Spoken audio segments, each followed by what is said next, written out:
දැන් අපි කතා කරමු එහෙනම් computer based information system එකක් කියන්නේ මොකක්ද කියලා.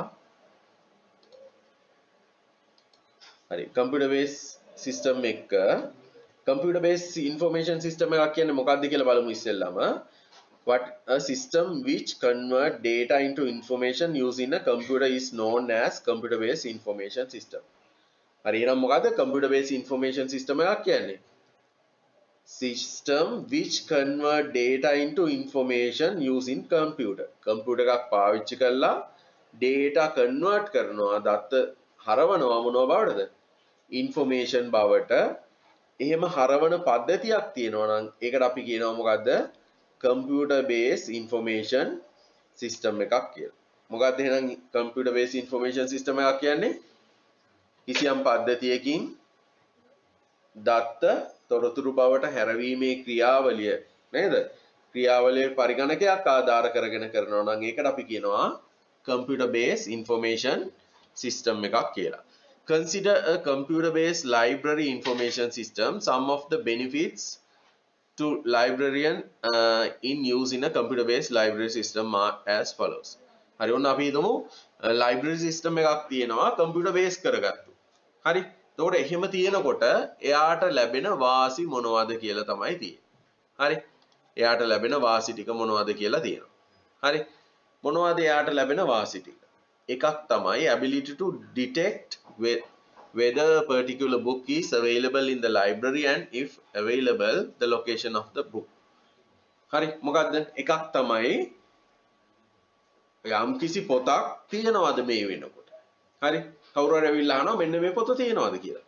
හරි එතකොට අපි හිතමු අපි ගාව තියෙන ඉලෙක්ට්‍රොනික සිස්ටම් එකක් නම් කම්පියුටර් එකෙන් බලන්න පුළුවන් මේ පොත available ද කියලා. available නම් කොහෙද කොයි රැක් එකේද තියෙන්නේ මේ පොත. හරි ටක් ගාලා බලන්න පුළුවන් අපිට කියන්න පුළුවන් පොත තියෙනවා මෙන්න මේ රැක් එකේ ගිහිල්ලා බලන්න. හරි නේද? එහෙම නැති වුණොත් මොකද වෙන්නේ? දැන් අපි සාමාන්‍ය මැනුවල් යන ලයිබ්‍රරි එකකට ගියොත් එහෙම තියෙනවා සෙක්ෂන් කරලා තියෙනවා ඒකේ එකක් නෑ අර තියෙනවද නැද්ද කියලා ආයි බලන්නත් වෙනවා. අතුල්ලටම යනකොට අපිට අහලා දැනගන්න පුළුවන්ද? පොත තියෙනවද නැද්ද කියලා? බෑ අමාරුයි. හරි. ඔන්න ඒක එහෙනම් ඔන්න ඒ වගේ එක තියෙන වාසිය. ඊළඟට මොකද්ද? ability to use a barcode to maintain issue and receipt. හරි barcode එකක් අපිට පාවිච්චි කරන්න පුළුවන්. දැකලා තියෙනව නේද? සුපර් මාකට් වල එහෙම barcode එකක්. ඒතකොට පොත්වලත් තියෙනවා barcode එකක්. එතකොට අපිට පුළුවන් මේවා ඉෂුව කරනකොට හරි නැත්නම් රිසිට් පත් ලබා දෙනකොට බාකෝඩ් එකකින් අරකට දාලා data මොන පොතද මේකේ price එක කොච්චරද කවුද publisher ඔය ඔක්කොම ගොඩක් තොරතුරු බාකෝඩ් එකේ දාලා තියෙනවා. හරි. එතකොට ඒවා ටයිප් කරන්නවත් එහෙම අවශ්‍ය නැහැ. බාකෝඩ් රීඩ් එකක් තිබ්බනම් අපි ගාව ඒක ගන්න හැකියාව තියෙනවා. හරි ඊළඟට මොකද්ද? ability to automatically calculate fines for late returns. අන්න තව වාසියක් තමයි මොකද්ද පරක් වෙලා ගෙනාවොත් අපිට ලයිබ්‍රරි එක දඩ ගෙවන්න ඕනේ නේ. අන්න ඒ වගේ ඒවා කැල්කියුලේට් කරගන්න පහසුයි. හරි. දැන් අපි අරන් ගිය දේවල් ඔක්කොම විස්තර තියෙනවා. අද ගෙනත් දෙනවා පොත. හරි.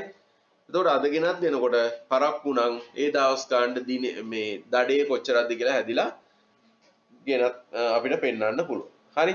ඊළඟට ability to search for books efficiently. හරි වඩාත් කාර්යක්ෂමව පොත් ටික සර්ච් කරන්න පුළුවන් හොයලා ගන්න පුළුවන්. තව මොනවද? ability to maintain records of those who have borrowed books.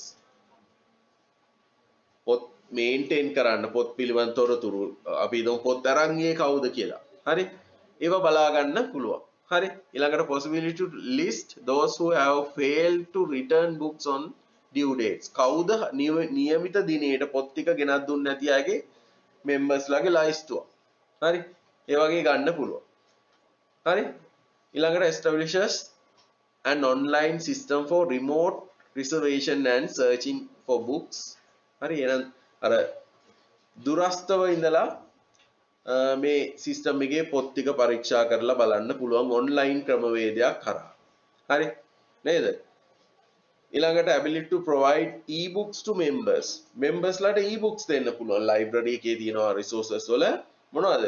e-books. දැන් අපි තුමු member කෙනෙක් නම් ඒ memberට පුළුවන් පොත තමන්ගේ තියෙන electronic device එකෙන්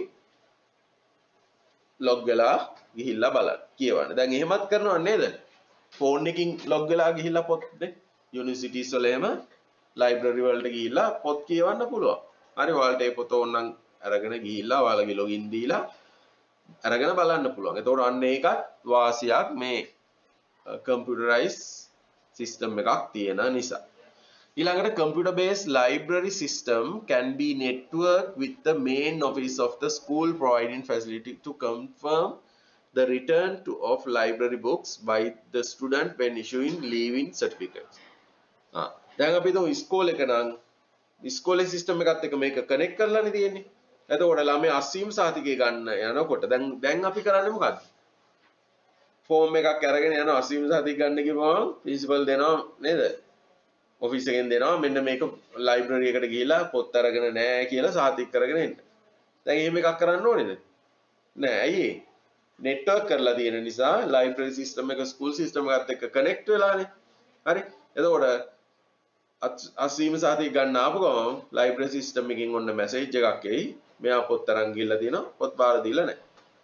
එතකොට අපිට පොත ගෙනත් දීලා හරි පොතේ ගාන ගෙවලා හරි ඔන්න ගන්න පුළුවන්. එහෙම නැත්නම් අර වගේ වැඩ කරන්න වෙනවා නේද? හරි? හරි. එහෙනම් දැන් මේ අපි කතා කරේ මොකද්ද? කම්පියුටර් බේස් ඉන්ෆර්මේෂන් සිස්ටම් එකක් තියෙනවා නම් අපිට ගන්න පුළුවන් වාසි ලයිබ්‍රරි සිස්ටම් එකක් කරා තමයි කතා කරේ.